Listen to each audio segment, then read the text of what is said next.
Hi friends, this is हैनी here और आज मैं अपनी पहली मूवी एक्सप्लेन करने जा रहा हूँ। तो मुझे अपना प्यार और सपोर्ट देते रहना। अगर मूवी पसंद आए तो लाइक करें, शेयर करें और कमेंट सेक्शन में अपनी राय जरूर दें। तो आज हम जानेंगे एक फैंटेसी एक्शन मूवी के बारे में जिसका नाम the legend of enveloped demons है। तो रेडी हो जाइए इस रोमांचक कहानी की घटनाओं को देखने और जानने के लिए। बहुत समय पहले ड्रैगन स्टोन नाम के मटेरियल का इस्तेमाल करके दानव धरती पर आए। ड्रैगन स्टोन में जबरदस्त शक्तियां होती हैं। इसके जरिए वो धरती पर राज करना चाहते थे। हालांकि उस ड्रैगन स्टोन से हथियार बनाकर इंसान भी डीमंस को खत्म कर सकते थे। खैर, हम देखते हैं कि एक घने जंगल में दो लड़कियां किसी खतरे से छुप रही थी। फिर एक जगह छुपकर दोनों कोशिश करती है कि किसी भी तरह की आवाज ना हो, लेकिन वो ये नहीं जानती थी कि डीमंस ने उन्हें ढूंढ लिया है। तभी अचानक वो उसकी बड़ी बहन को खींचकर बेरहमी से मार देता है। इससे पहले कि वो उस छोटी लड़की पर हमला करता, वो लड़की वहां से भाग जाती है। वो अपनी जान बचाने की कोशिश कर रही थी क्योंकि ये जंगल डीमंस से भरा हुआ था। वो पीछा करते हुए उस पर हमला करने ही वाला था कि तभी एक मॉन्स्टर हंटर अपनी शील्ड से उसे बचा लेता है। उस हंटर का नाम तैंसी है और वो अपने भाई चैन, जो एक बड़ी तलवार चलाता है, और दूसरा भाई फियोन, जो एक महान तीर अंदाज है, उनके साथ यहाँ था। अब तीनों मिलकर उस डीमन को मारने वाले थे, इसलिए वो डीमन तुरंत वहां से भागता है। उन हंटर्स से बचने डीमन उड़कर भाग रहा था, लेकिन हंटर भी उसका पीछा करते हैं और थोड़ी देर पीछा करने के बाद वो उस डीमन का सर धड़ से अलग करने में कामयाब होते हैं। लेकिन उसी समय वो छोटी लड़की अपनी जान बचाने घास में छिपते हुए भाग रही थी ताकि वो उस लड़ाई से दूर जा सके। लेकिन तभी उसके पीछे एक धमाका होता है और उसे पता चलता है कि अब वो उससे भी बड़ी लड़ाई के बीच पहुंच गई,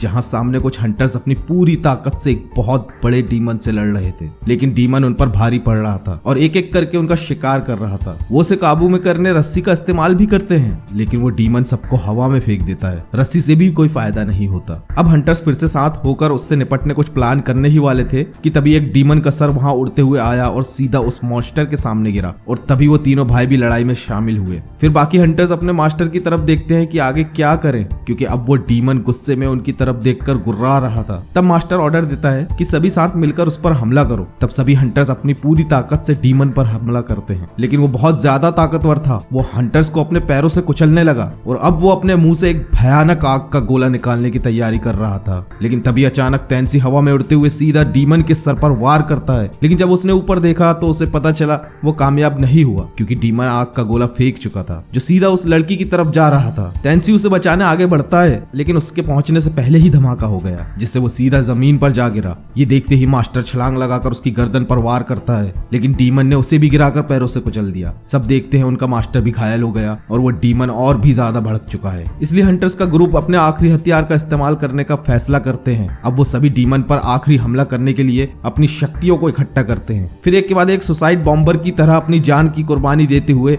उस डीमन से टकराकर ब्लास्ट होते हैं, जिससे वो कमजोर और जख्मी होने लगा। हंटर्स अपनी जान देते हुए उसको खत्म करने की कोशिश कर रहे थे और अब तैंसी भी अपनी जान देने के लिए शक्तियां इकट्ठा कर ही रहा था कि तभी उसने देखा कि असली मॉन्स्टर तो अब बाहर आया, जो उस विशाल डीमन के मुंह के अंदर छुपा हुआ था। तैंसी समझ गया कि यही वो कमजोरी है जिससे इस डीमन को खत्म किया जा सकता है। वो तुरंत ही उड़कर अपनी तलवार से उस छोटे मॉन्स्टर का सर काट देता है, जिससे कुछ देर बाद वो गिर गया और धीरे धीरे धूल बनकर हवा में गायब हो गया। तब हमें पता चलता है कि वो धरती का आखिरी डीमन था और अब उन सभी का मिशन खत्म हो चुका है। इसलिए सभी हंटर्स चैन से अपनी जिंदगी जी सकते हैं। हालांकि इंसानों ने उन योद्धाओं का धन्यवाद तक नहीं किया। उनके लिए मानो जैसे डीमंस और हंटर्स में कोई फर्क ही नहीं था। इसलिए सभी हंटर्स छुपकर रहने लगे। कुछ साल बाद हम देखते हैं कि वो तीनों भाई मछुआरे की तरह अपनी जिंदगी जी रहे हैं, लेकिन वो इस काम में बिल्कुल भी अच्छे नहीं थे और इस बार भी उनके हाथ कोई मछली नहीं लगी, इसलिए उन्हें खाली हाथ वापस जाना पड़ा। वहीं कुछ मछुआरे उन्हें गुस्से से देख रहे थे क्योंकि उनकी वजह से मछलियां वहां से भाग गईं। तभी उनका एक दोस्त कुछ महंगी शराब लेकर वहां आया। वो बताता है उसे ये शराब एक लेडी डॉक्टर ने दी। उस शराब में कुछ अजीब पदार्थ को देखकर भी वो अनदेखा करके उस शराब को पी लेते हैं। वहीं जब वो तीनों भाई घर जा रहे थे तो वो देखते हैं कि एक मछुआरा जमीन पर कांप रहा है और उसी के दोस्त उसका मांस खा रहे हैं। तभी अचानक वो फियोन पर हमला करने लगे। मतलब वो डीमन बन चुके थे जो इंसानी मांस को नोच कर खाते। वो फियोन पर हमला करने ही वाला था कि तभी तैंसी उसे रोककर उसकी गर्दन तोड़ देता है। ये देखते ही चैन ने भी अपनी तलवार निकाली और दूसरे डीमन के 2 टुकड़े कर दिए। इसके बाद वो समझ जाते हैं कि किसी वजह से ये लोग डीमन में बदल गए। वहां रखी शराब को देखकर तैंसी को लगता है जरूर उस शराब में कुछ गड़बड़ है। फिर छानबीन के लिए वो शहर वापस आए। अब वो इस बात की इन्वेस्टिगेशन करने का प्लान बना रहे थे, लेकिन इससे पहले कि वो बाहर जाते घर में उन्हें एक जख्मी आदमी मिला। वो तुरंत समझ जाते हैं कि ये एक हंटर है जो किसी डीमन से घायल हुआ है। अब उसे हॉस्पिटल ले जाने के सिवा उनके पास कोई रास्ता नहीं था। जहाँ फियोन की गर्लफ्रेंड शूना एक डॉक्टर थी, उसी समय वहाँ लेइला नाम की एक और लड़की मिली। तैंसी को देख लेइला काफी हैरान होती है क्योंकि उसने तैंसी का चेहरा देखकर उसे पहचान लिया था, लेकिन तेंसी उसे पहचान नहीं पाता। और यहाँ हमें पता चलता है लेइला वही छोटी लड़की है जिसे कुछ सालों पहले तेंसी ने डीमन से बचाया था। खैर, अब वो उस घायल हंटर को अंदर ले जाते हैं और उसे बचाने की कोशिश करते हुए किसी तरह उसे होश में लाया गया। होश में आने पर वो बताता है कि वो एक वाइन फैक्ट्री की जांच कर रहा था, क्योंकि उसके आसपास के एरिया के लोग गायब हो रहे थे। उसे पूरा यकीन था कि उस फैक्ट्री में कुछ गलत हो रहा है। जब वो वहां पहुंचा तो उसने एक अजीब परछाई देखी। इससे पहले कि वो कुछ समझ पाता, डीमंस ने उस पर हमला कर दिया, लेकिन वो किसी तरह वहां से भाग निकला। अब मरते मरते वो उनसे विनती करता है कि उन्हें किसी भी तरह उन डीमंस को खत्म करना होगा। फिर उसका लोहे का हाथ गायब होने लगा, जिसका मतलब अब वो मर रहा है। इसके बाद सभी रात में उसी वाइन फैक्ट्री पर गए और चुपके से अपनी इन्वेस्टिगेशन शुरू की, लेकिन वो ये नहीं जानते थे कि अब तक वहां के वर्कर्स को उनका बॉस वाइन पिला चुका है, जिस वजह से वो सभी फिश डीमन में बदल गए हैं। उसी समय तेंसी सभी को लेकर वाइन सेल तक जा पहुंचा। तभी उन्हें पता चला कि यहाँ की शराब में डीमन का खून मिलाया जाता है, जिसे पीकर लोग डीमन में बदल रहे हैं। उसी समय उन्हें एक डीमन की परछाई दिखी। छुपने की कोशिश करते हुए अंधेरी की वजह से सभी अलग हो जाते हैं। जब लेइला अपने साथियों को ढूंढती है तभी एक डीमन का हाथ उसके सामने आया, लेकिन सही समय पर तेंसी उसे वहां से हटा लेता है। तभी उन्हें छत पर भी कुछ हलचल सुनाई दी। तेंसी के दोनों भाई किसी तरह डीमन से बच रहे थे। दूसरी तरफ तेंसी लेइला को लेकर भाग रहा था। तभी वो एक जगह रुककर हैरानी से दरवाजे की तरफ देखता है कि दो बड़े बड़े हाथ दरवाजे की तरफ आ रहे हैं और अचानक एक खतरनाक डीमन उनके सामने आया। तब पता चला कि ये पुराने डीमस प्रजाति का दानव है जिसे हंटर्स ने सालों पहले खत्म कर दिया था। वो उन पर हमला करता है। तेंसी लेइला को बचाते हुए खुद जमीन पर गिर गया। अब वो डीमन तेंसी को खाने ही वाला था कि तभी लेइला कुछ शक्तियों का इस्तेमाल करके एक लोमड़ी दानव में बदल गई और अपनी पूंछ से उस डीमन पर हमला करके उसे बाहर फेंक दिया। डीमन वहां से भागने की कोशिश करता है, लेकिन तभी फियोन ने उसे जंजीरों से रोक लिया और चैन उस पर कूद कर वार करके अपनी शील्ड से उसका सर धड़ से अलग कर देता है। इसके बाद तेंसी उठकर गुस्से में लेइला की तरफ गया, क्योंकि लेइला इंसान नहीं है। लेइला को उसने वहीं रोक लिया और गुस्से में उससे कुछ सवाल पूछे। तब लेइला ने बताया कि वो वही छोटी लड़की है जिसकी तेंसी ने सालों पहले जान बचाई थी। उसके बाद एक धमाके से जख्मी होकर वो नदी किनारे अपनी आखिरी सांसें ले रही थी। तभी उस नदी के पानी में उस विशाल मॉन्स्टर का खून बह रहा था, जिसे पीकर वो बदल गई। ये बात सुनकर तेंसी ने उस पर भरोसा किया और उसे सलाह देते हुए कहा कि वो ये बात किसी को न बताए। जब वो लोग बाहर आए तभी वहाँ पुलिस भी आ गई, क्योंकि उस फैक्ट्री में घुसना गैर कानूनी था। तभी चैन ने उस डीमन का सर उनकी तरफ फेंका जिसे उन्होंने अभी खत्म किया था। इसके बाद तुरंत उन्हें गवर्नर के पास ले जाया गया, लेकिन वहाँ उनका एहसान ना मानते हुए उन्हें शहर छोड़ने कहा गया। हंटर्स ने उन्हें समझाने की कोशिश भी की और बताया कि यहाँ इंसानों को खतरा है, लेकिन गवर्नर कहता है अगर हंटर्स यहाँ रहेंगे तो सभी इंसानों को मौत के घाट उतार दिया जाएगा। तेंसी इस बात को समझ गया कि अब उन्हें यहाँ से जाना ही होगा। फिर वो उसी हॉस्पिटल में वापस चले गए। वहाँ तेंसी बैठकर सोच रहा था कि लोग हंटर्स से इतनी नफरत क्यों करते हैं। वहीं दूसरी तरफ फियोन अपनी गर्लफ्रेंड के लिए परेशान था, क्योंकि वो तीनों अब तड़ीपार घोषित हो गए थे। बहुत सोचने के बाद तेंसी को एहसास हुआ कि गवर्नर जरूर कोई राज छुपा रहा है, इसलिए उसने शहर ना छोड़ने का फैसला किया। आगे हम देखते हैं कि तेंसी सही था, क्योंकि वो गवर्नर किसी आदमी से अपनी बीमारी और दर्द के इलाज के लिए भीख मांग रहा था। तब पता चला कि यह आदमी तो हंटर्स का मास्टर निकला। असल में मास्टर ने गवर्नर को एक ऐसा जहर दिया जिसकी दवा सिर्फ उसी के पास है, और उस दवा के बदले मास्टर सभी हंटर्स की मौत चाहता था। इसके बाद हम देखते हैं कि गवर्नर अक्सर एक जवान लड़की को अपनी काल कोठरी में ले जाता, जहाँ एक बहुत बड़ी सुरंग है। वो उस सुरंग में लड़कियों को फेंक देता। फिर वहाँ एक भयानक डीमन आया और उस लड़की को निगल गया। ये देख के गवर्नर नाचने लगा। असल में उसने दानव को यहाँ बंद कर रखा है और उस दानव के खून का इस्तेमाल करके ही इंसानों को डीमन बनाया जा रहा था। अगली सुबह तेंसी ने चुपके से गवर्नर की जांच पड़ताल करने का फैसला किया और फियोन उसकी गर्लफ्रेंड से मिलने उसके घर गया। इसके बाद तेंसी चुपके से गवर्नर के महल पहुंचा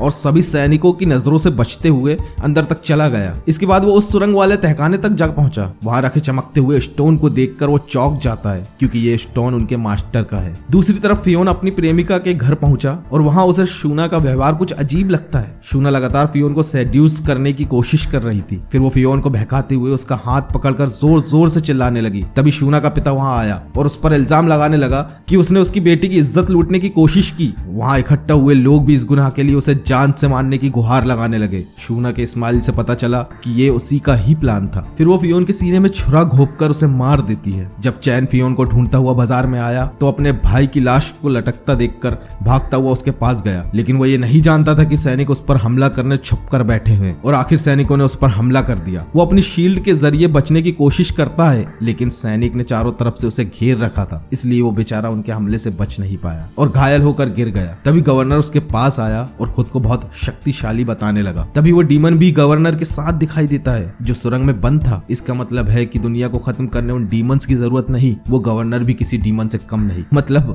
आज के पॉलिटिशियन। खैर, इसके बाद देर रात बारिश में तेंसी अपने भाइयों को ढूंढ रहा था। कुछ देर बाद उसे उसके भाई जमीन पर पड़े मिले। तेंसी ने देखा कि किस्मत से चैन अब भी जिंदा है। वो अपने भाइयों को उठाकर इलाज के लिए लेइला के पास ले गया। लेइला सारी कोशिश करने के बाद भी चैन को ठीक नहीं कर पाती। तभी तेंसी कहता है कि एक व्यक्ति है जो उसके भाई को बचा सकता है। फिर वो तुरंत चैन को शहर से दूर ले गया और एक पहाड़ी के पास जा पहुंचा। असल में ये पहाड़ी हंटर्स का घर है। वहां पहुंचकर उसने मास्टर को अपने भाई की जान बचाने कहा और साथ ही ये भी बताया कि वो जानता है कि मास्टर गवर्नर के साथ मिला हुआ है। तेंसी मास्टर से इस गद्दारी की वजह पूछता है। तभी अचानक मास्टर ने तेंसी पर हमला कर दिया। तेंसी दूर जाकर गिर गया। फिर मास्टर ने बताया कि हंटर्स के हाथ में जो स्टोन बंधा हुआ है वो बेहद शक्तिशाली है। उसे पाने के लिए दुनिया में युद्ध शुरू हो जाएगा, इसलिए इस ड्रैगन स्टोन को नष्ट करना होगा और ऐसा करने के लिए डीमंस और हंटर्स दोनों को खत्म करना होगा। मास्टर बताता है कि ये सारा खेल उसी का है। उसी ने गवर्नर और इंसानों के दिल में हंटर्स के लिए नफरत भरी ताकि वो इंसानों की मदद से सभी हंटर्स को खत्म कर सके और उसके भाइयों को मारने की साजिश भी उसी की थी। ये सुनते ही तेंसी को बहुत गुस्सा आया और उसने हमला करने के लिए उड़ते हुए अपनी तलवार निकाल ली। तभी मास्टर ने मुस्कुराते हुए अपना हथियार फेंक दिया क्योंकि वो तेंसी के हाथों मरना चाहता था। मरते हुए मास्टर ने कहा कि ड्रैगन स्टोन और सभी दानवों को नष्ट करना होगा और इसके लिए लोगों को कुर्बानी देनी होगी। ये कहते हुए वो अपना स्टोन उसे दे देता है। मरते मरते मास्टर ने तेंसी को अपना कर्तव्य निभाने कहा। दूसरी तरफ लेइला चैन की देखरेख कर रही थी। तभी वो भयानक डीमन सामने आया और उस पर हमला करने लगा। हमले से बचने के लिए लेइला ने फिर से लोमड़ी दानव का रूप लेने की कोशिश की, लेकिन इससे पहले ही डीमन ने उस पर वार कर दिया जिससे वो जमीन पर गिर गई। अब लेइला को मारने की बजाय वो चैन पर हावी होना पसंद करता है। फिर वो उसके शरीर में समाने लगा। इसके बाद चैन के शरीर में कुछ बदलाव होने लगे। वो भी अब एक तरह के डीमन का रूप ले रहा था। तभी तेंसी वहां आ गया और ये सब देखकर वो चैन को बचाने आगे बढ़ा। तभी चैन के शरीर से एक शक्तिशाली हथियार निकला और सीधा तेंसी पर हमला कर दिया। तेंसी को घायल देख चैन रोने लगा क्योंकि उसका शरीर उसके काबू में नहीं था। इसके बाद चैन वहां से भागते हुए एक बहुत बड़े डीमन में बदलने लगा और शहर की तरफ बढ़ने लगा। शहर में तैनात सैनिक कुछ आवाज सुनते हैं, फिर देखते हैं कि एक बहुत बड़ा डीमन शहर की तरफ आ रहा है। उस डीमन के चलने से भूकंप की तरह धरती हिल रही थी और साथ ही वो बड़े बड़े आग के गोले बरसा रहा था जिससे शहर में तबाही मच गई। लोग मर रहे थे। सैनिक भी पूरी तरह बचाव करने की कोशिश कर रहे थे। वो जवाबी हमले के लिए तीर में आग लगाकर उस डीमन पर वार कर रहे थे, लेकिन इसका कोई खास फायदा नहीं होता। वो डीमन आगे बढ़ ही रहा था। आखिर वो गेट तक पहुंच गया। तभी वहां गवर्नर आकर उस डीमन से पहले की तरह अपने आदेश का पालन करने कहता है। वो उस पर चिल्लाना शुरू करता है क्योंकि वो उससे भी काबू नहीं हो रहा था। फिर डीमन ने उसकी तरफ देखा और उसी पर हंसने लगा। गवर्नर की बात ना मानते हुए डीमन उससे भी जान से मार देता है। फिर वो बेरहमी से शहर को तबाह करने लगा। उसी समय घोड़े पर सवार होकर तेंसी वहां आ गया। वो उस डीमन के सामने खड़े हो गया। तेंसी किसी भी तरह उस डीमन को मारकर अपने भाई को बचाना चाहता था। तेंसी उसके आगे पीछे भागते हुए उसका ध्यान भटकाने लगा और मौका देखकर उसकी पीठ पर चढ़ गया। आगे की तरफ भागते हुए जब वो उसकी गर्दन तक पहुंचा तब उसने देखा कि चैन उसके शरीर में फंसा हुआ है। वो अपने भाई को बचाने आगे बढ़ा, लेकिन डीमन ने यह महसूस कर लिया था। तभी वो तेंसी को पकड़कर नीचे फेंक देता है। जमीन पर गिरने के बाद तेंसी बेहोश हो गया। हालांकि ये लड़ाई अभी खत्म नहीं हुई थी क्योंकि शहर में और भी हंटर्स थे